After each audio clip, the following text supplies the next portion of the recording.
Hello and welcome to a new module in our course. In this lesson, you will learn essential vocabulary and expressions related to contracts and legal agreements in real estate.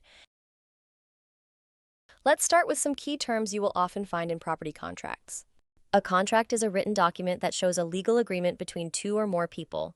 An agreement is when all parties accept the same conditions. A clause is a specific section of the contract that explains an important point. Terms and conditions are the rules and details of the agreement.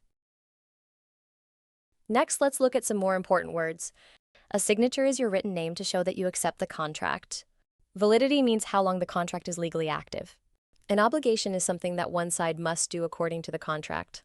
A party refers to one of the people or groups involved in the agreement. In real estate, we also use words for the people involved. The landlord is the person who rents out a property. The tenant is the person who rents or leases it. The buyer is the person who purchases a property, and the seller is the person who sells it.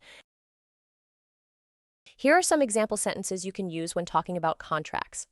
This contract specifies the terms and conditions of the sale. Both parties must sign the agreement. This clause protects the buyer's rights. These phrases are useful for meetings, emails, and property discussions. When explaining a contract to a client, it's important to be clear and calm.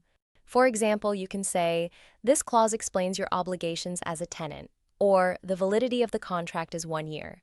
Using clear language helps your client understand the details and builds trust. Let's listen to a short example. Agent says, This contract specifies the terms and conditions of the sale. client says, Do both parties need to sign it? Yes, both parties must sign the agreement for it to be valid. And what does this clause mean? This clause protects the buyer's rights during the purchase process. now it's your turn. Practice explaining a simple contract in English. Mention the parties, the terms, and any important clauses. Remember to speak slowly and clearly. Great job! Understanding contract vocabulary will help you communicate confidently with clients and handle legal documents more professionally. See you in the next lesson.